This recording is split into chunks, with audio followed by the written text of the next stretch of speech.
Oui, ça me stresse d'aller faire la qualification amateur parce que j'ai beau pratiquer sur les jumps ici, mais il n'y aura jamais un jump qui va être aussi gros que celui-là du shakedown.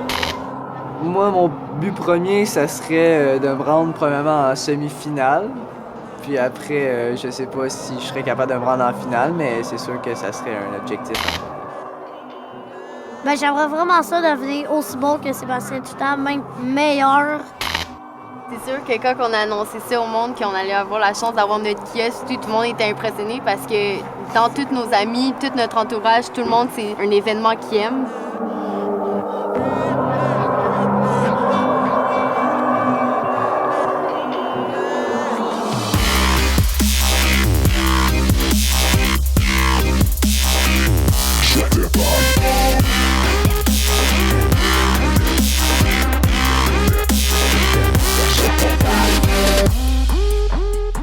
Le Ride Shakedown, c'est la compétition la plus importante au Canada. On parle de 13 éditions. Depuis 2002, on fait la promotion du snowboard, ses valeurs, l'industrie. Puis on essaie d'amener de plus en plus de gens à s'intéresser aux athlètes et à ce sport qui nous passionne. C'est un des derniers événements de l'année. Les riders, ils ont déjà fait pratiquement toutes leurs compétitions de l'année. Ça, ici, ils prennent ça comme un dernier coup à donner. Là. Le shakedown, pour moi, c'est la compétition la plus fun de l'année. Il y a une foule de 20 à 25 000 personnes à chaque année. Le crowd, écoute, il est vraiment fou. Je me souviens en 2011, quand j'étais arrivé troisième, j'avais ratterri, puis je chantais quasiment le seul bouger tellement qu'il y avait du hype. Compétition devant ma famille, mes amis. Puis pour moi, c'est là que tout a commencé à 13 ans. Fait que pour moi, chaque année de revenir, je trouve que ça finit l'année en beauté.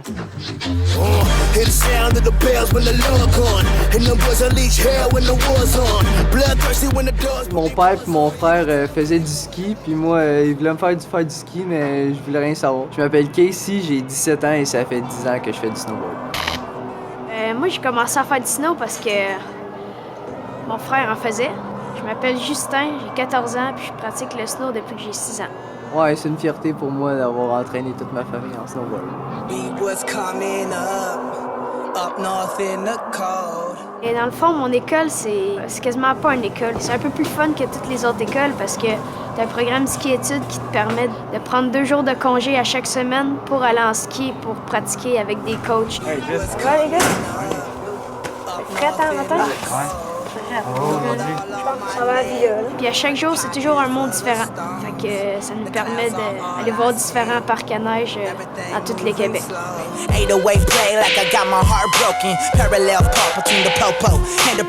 Cette année, mon petit frère va faire la qualification amateur. C'est sûr que c'est une grosse compétition pour l'âge qu'il a. Puis à chaque année, j'y pense, mais j'ai peur un peu. Puis cette année, j'ai décidé que j'allais pas avoir peur puis j'allais l'essayer.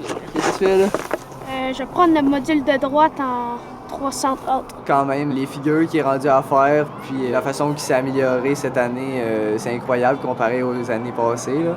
Mais ça me pousse un peu dans le derrière, étant donné qu'il est vraiment petit puis qu'il s'améliore beaucoup. Mais moi, je sais que mon frère, il a pas mal des chances de passer la qualification. C'est pas mal ça le but, que les deux, on passe la qualification pour se rendre en semi-finale. Puis en semi-finale, il y a les pros, Seb Toots puis Maxence Parot.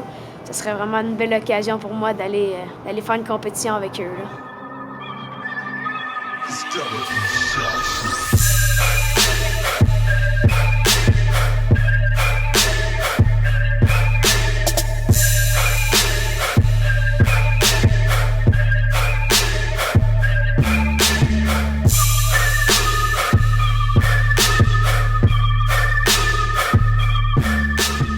Peu importe ton talent, ça nous donne l'exemple. En 2006, Sébastien Toutant, quand il est arrivé, il avait 13 ans. Fait que lui, il s'est dit, moi, à 13 ans, je suis capable de faire la qualif. Il l'a essayé, c'est classé. Moi, j'allais là pour mon plaisir. Personne ne me connaissait. Je faisais les trucs que je savais faire. Finalement, étape après étape, quand je passais la qualification, après j'ai passé pour la finale. Finalement, je me suis retrouvé sur la première marche du podium. Puis c'est plus par après que j'ai réalisé l'ampleur que ça avait, le Ride Shakedown. La qualification amateur, c'est très simple. C'est ouvert. Tout le monde qui dit, moi, je suis capable de sauter, je suis capable de faire le shakedown, je vais l'essayer, c'est ouvert. Donc, on a 60 places disponibles. Les 3 premiers vont aller à la demi-finale avec les pros invités. Et puis de là, ben, c'est l'histoire qui parle. Cette année, je me suis beaucoup pratiqué dans des conditions différentes pour me préparer à arriver au shakedown. Casey, ça fait 2 ans, je crois, qu'il essaie la qualif amateur. Il en est dans sa 3e année. Écoute, c'est le parfait exemple À chaque année, je l'essaye, je prends de l'expérience. Écoute, j'espère qu'Casey, l'année passée, il a terminé 4e. Donc, ça serait vraiment cool cette année qu'il puisse faire le top 3 puis aller avec les pros invités. Justin, 14 ans aussi, écoute, c'est un acrobate. Ce qui joue contre Justin, c'est son poids. Plus tu es pesant en snowboard, plus tu vas vite. Fait que plus tu vas vite, plus tu peux aller gros puis plus tu peux franchir à distance. Donc, quand tu es un poids plume, ben t'as plus de pardon, tu peux pas freiner. C'est let's go. Moi, je l'avais pas fait les autres années, puis mon frère, oui. Puis là, j'arrive, puis le jump il est encore plus gros que les autres années. Fait que c'est un peu stressant pour moi. Là. Justin Patnaud, Ron Jugé. On grossit le saut parce que les athlètes sont rendus à un autre niveau. Là, on le voit, là, on est rendu qu'on a besoin beaucoup d'amplitude. Ça prend du air.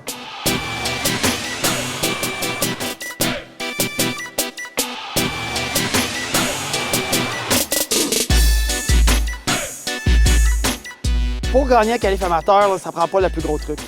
Ce que ça prend, c'est que le format, c'est 50-50. Ça prend un truc parfait sur le saut, puis ça prend un truc parfait sur le rail. C'est pas compliqué. Souvent, les kids, ils se disent « Ah, ben je vais faire mon 1080 ». Il n'y a pas besoin du 1080. Il y a besoin d'un 720 parfait.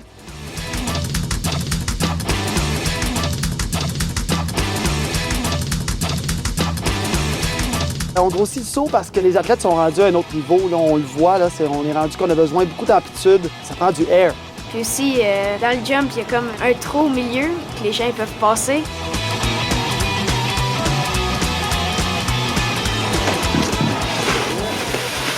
As-tu vu ça? Ah ouais, hein? Si, t'as-tu donné ton job? Ouais, j'ai une des toutes, là. Ah ouais? Ouais, je suis vraiment content. Moi, ça a pas bien été. Ah non? Non. Rendu en qualification, d'après moi, je sais pas, je pense que c'est le stress qui m'a fait manquer mes trucs. Mon saut, il était pas vraiment payant, mais mon truc sur les rails, ça m'a beaucoup payé, fait que j'ai réussi à me classer dans le top 10.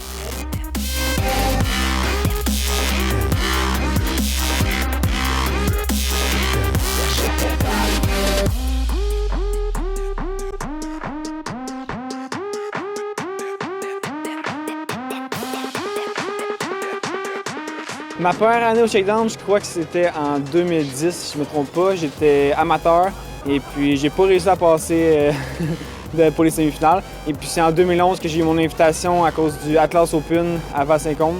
Et puis là, j'ai pu passer direct en semi-finale et puis je suis arrivé 3e cette année-là, si je me trompe pas. Ouais, je compte bien être dans le top 3 avec mon frère l'année prochaine. Ce serait vraiment le fun. La finale du Coastal Rail Jam hier était incroyable. Définitivement le plus haut niveau de performance qu'on a eu dans un Rail Jam à date au Ride Shakedown.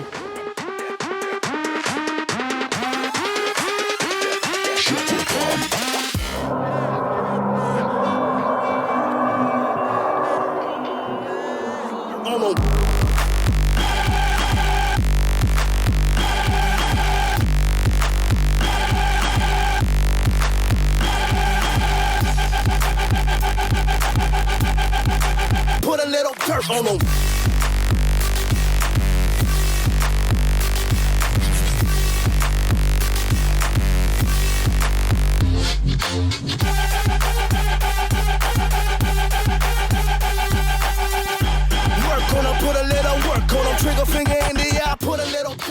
Le parcours de rampe, on essaie de le réinventer. C'est sûr que c'est pas toujours facile après 13 ans de dire on va arriver à quelque chose de nouveau. Cette année, on a encore ramené une loge. On l'a appelée la Super Loge, mais elle est au-dessus du parcours. Donc c'est vraiment une vue 360. On se tourne, on voit le saut, on passe en dessous de nous, puis on voit l'arrivée du parcours. Meilleur seat in the house. La soirée, c'est écœurant, là. On était dans les loges Vidéotron. Fait qu'on avait une super belle vue. Le setup il était beau, il neigeait, il pleuvait. Quand même, les gars ont réussi à faire des plus gros trucs que les années précédentes. La finale de Rail Jam, ça a été un 30 minutes intense avec 10 riders. Il y avait un gagnant overall, un gagnant best truc. On a vu des trucs que moi, j'avais jamais vu avant. Là. Backflip pour embarquer en board slide sur le rail de Joe Truchon. Maxence a sorti 3 excellents trucs qui pouvait très bien gagner Best Trick. Seb Dutan qui a embarqué en backside rodeo sur le rail. Ou il y en a qui essayaient de gagner overall en touchant à toutes les features puis en montrant de la variété.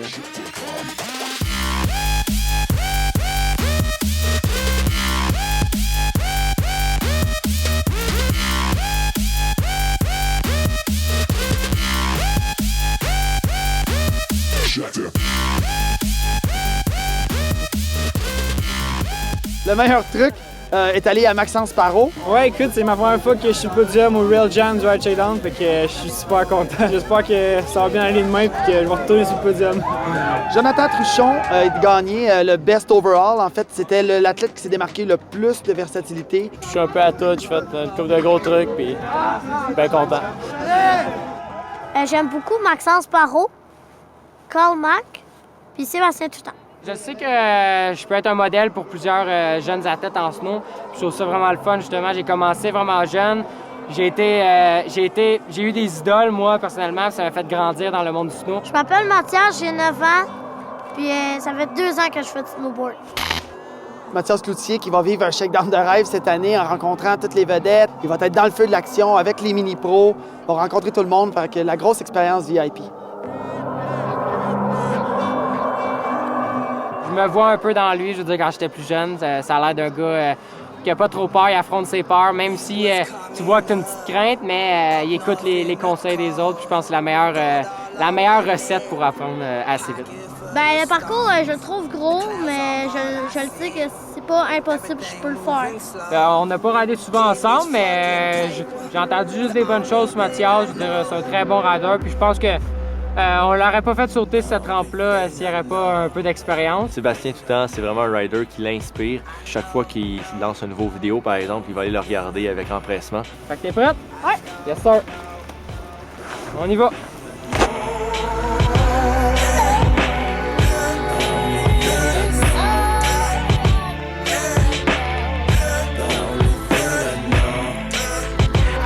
Quand t'embarques sur le rail en backside, t'essaies vraiment de locker comme le coin, puis là après tu vas comme déposer ton snow, puis ça t'aide justement à le slider tout le temps jusqu'à la fin. C'est bon? Parfait. Juste de le faire une couple de fois réussi, ça va le mettre encore plus dans sa tête, ça va le mettre encore plus en confiance. C'est bon? Ça a bien été? Ouais. Ça a été jusqu'à la fin? Ouais. Fait que là, c'est pour toi. Si tu veux essayer un board slide, je peux te donner des trucs pour faire un board slide. Ben, je vais pas te mettre de pression, là. C'est toi le boss, là. Alors, c'est board, là. Ouais? Board slide. OK, bon. Puis cette année aussi, je fais le mini-pro, je vais essayer de autant triper, puis faire des plus beaux moves, être meilleur.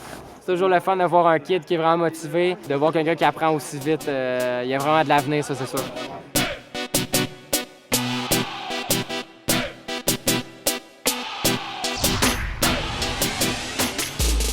On a été approché cette année par 5 filles qui ont vraiment le snowboard à cœur. C'est des passionnés du snowboard. Ils viennent à l'événement à chaque année. Puis là, on dit, on a une cause humanitaire, on aimerait ça aider les gens en Jamaïque et tout ça. Puis ils nous ont rejoints pour dire, est-ce qu'on pourrait faire une campagne de financement pendant l'événement?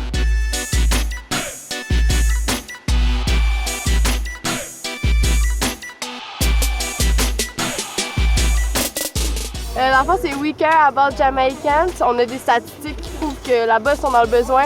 C'est pas tout le monde qui pense à aller en Jamaïque. Il y a des gens qui ont besoin de nous. Il y a des gens qui ont besoin d'aide. En vendant des billets justement pour gagner le paquet cadeau, on a des passes de saison, on a des snowboards, on a des bottes, on a des lunettes, un beau gros kit. Ouais, ça va motiver le monde, je pense, à nous donner $1 parce que dans un sens, $1, c'est pas beaucoup, puis c'est vraiment pour une bonne cause. On va faire des jeux. Avec ça, le monde a la chance de gagner des cadeaux. Puis en fait, c'est sûr que ça l'attire l'œil, le monde veut le gagner, puis c'est des jeux d'habileté. On a le water pong. Plus que tu rentres de balle dans les verres, plus tu as de chances de gagner des billets, puis tu peux gagner les beaux prix qu'on a. Fait que c'est notre moyen d'essayer de ramasser le plus d'argent.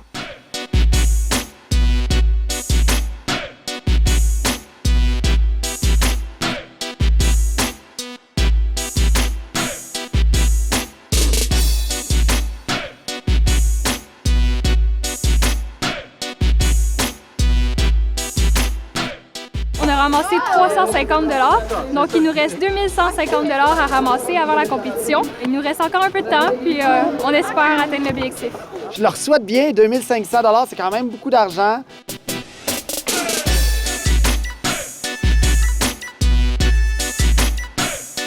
Je vais faire signer mon chandail Empire dans les professionnels, puis on va passer devant toute la ligne d'attente parce que moi, je suis monsieur VIP. Ah ouais? Merci aujourd'hui. Carl Mack, c'est une nouvelle vedette américaine, on peut le dire, 16 ans, Il surprend tout le monde, en gros contrôle de ses moyens. C'est un rider vraiment versatile, super beau style. Je trouve ça le fun qu'il soit déplacé pour venir au Ride Shakedown. I was talking to a bunch of friends about it who came here last year, and they loved the contest, and they said it was a great jump. The crowd was huge, and it was a lot of fun. So I was like, all right, get me on a plane ticket here, and so I came to Quebec and doing the Shakedown this year. Ça va mettre un niveau encore plus élevé pour le Ride Shakedown cette année. Puis, je veux dire, c'est sûr que c'est un rider à surveiller. Il a déjà fait un triple cork, 16 orteils. C'est le seul qui a fait ça dans le monde. Fait que s'il est capable de répéter ça ici, ce serait malade. On a fait des t-shirts tie-dye avec notre logo de notre groupe WeCAG. Vu qu'on est au Ride Shakedown puis qu'il y a des riders professionnels, ça serait intéressant de les faire signer nos chandails. Puis, on pourrait les vendre plus cher. C'est sûr que Maxence Parot et Seb Toots, on s'est tous dit qu'on avait hâte de les rencontrer. Ouais.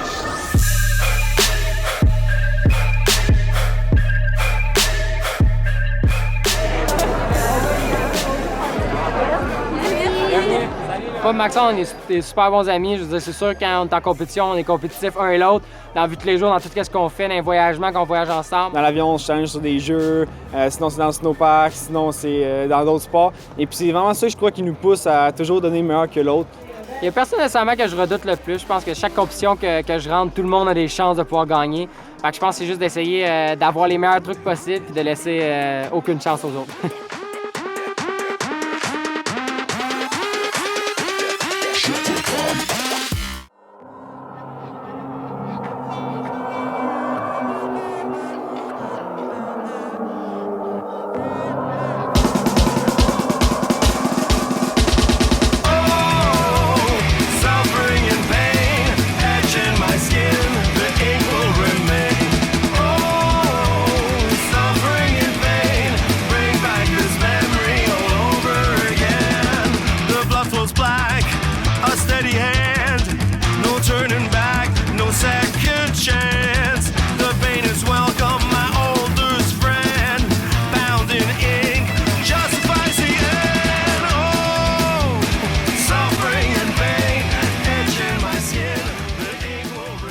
Depuis 2013, on s'est dit comment on pourrait faire pour encourager les tout-petits.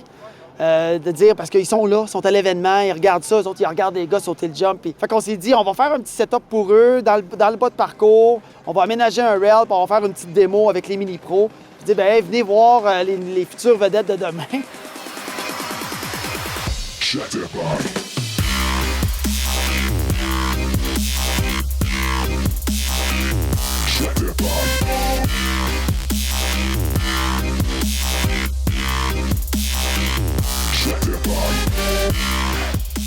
Finalement, ils ont décidé qu'on pouvait prendre les Real Scores, mettre la compétition.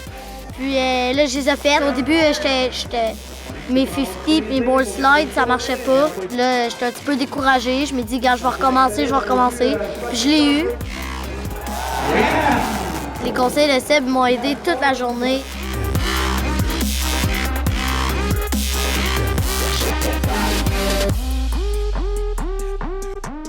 Super content de ce que j'ai fait, c'était fou. Pour la finale du Ride Shakedown, c'est sûr qu'on va en voir des triple cork, des double cork. Encore une fois, le format il est unique en Amérique. C'est-à-dire que quand tu as atterri, tu as le saut à une descente jugée, tu peux plus le faire pour la deuxième descente jugée. Donc, c'est beau de l'avoir eu, ton triple cork. Parfait. Puis si tu as manqué ton rail après, ça veut dire que ton clip cork, là, il vaut plus rien. Comme par exemple, l'année passée, Seb puis Maxence, ils allaient pour le trip. On savait qu'on avait 3 essais. Donc, si tu en manques un, automatiquement, les 2 autres, il faut que tu sois plus safe. Comme par exemple, Antoine, il s'est contenté de faire un frontside 12, puis il a atterri. Puis avec un super bon rail, fait que ça lui a donné la victoire. Selon moi, celui qui va remporter le Ride Shakedown cette année, ça serait Maxence Parot. Ça va être Sébastien Tutan. Ça va être Maxence Parot qui va remporter parce que c'est lui qui l'aime le mieux, c'est triple cork. En fait, Seb Toots, j'ai un feeling qu'il va gagner. Écoute, j'aimerais mieux pas me risquer parce que c'est ça qui est le fun avec l'événement du Ride Shakedown, c'est que souvent on peut tout le temps avoir des surprises. Celui qui me donne le plus gros challenge en fin de semaine, c'est vraiment Sébastien. Je vais faire ce qu'il faut pour essayer de terminer sur la première marche du podium.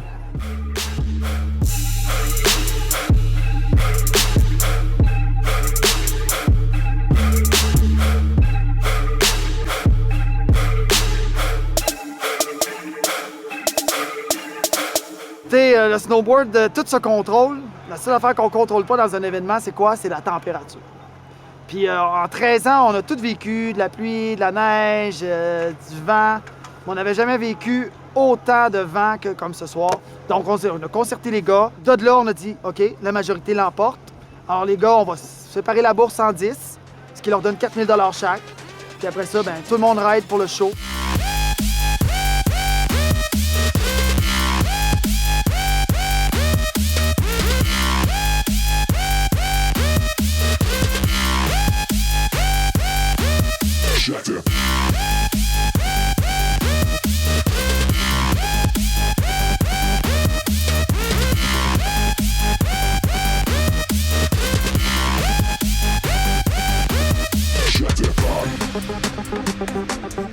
Ça a fait un drôle de podium. On n'avait jamais eu de podium à 10.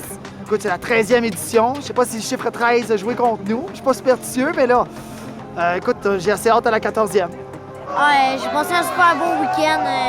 C'était malade. Puis l'année prochaine, je vais être encore là. Ben, c'est sûr qu'en fin de semaine, on n'a pas atteint notre objectif, mais on a quand même amassé 800 $, ce qui est extrêmement beaucoup. Puis c'est sûr qu'on va s'arraper pendant longtemps, là, ouais. On a ridé avec les pros pendant la finale, puis ça, c'était vraiment trippant là, de rider avec les gros noms, Sébastien Tutan, Maxence Parot, puis les autres. Je sais pas, là, c'était magique, là. Tu finis ta run, puis tu tapes dans la main du monde, puis tu te sens quand même comme une vedette, là, fait que c'est une belle expérience.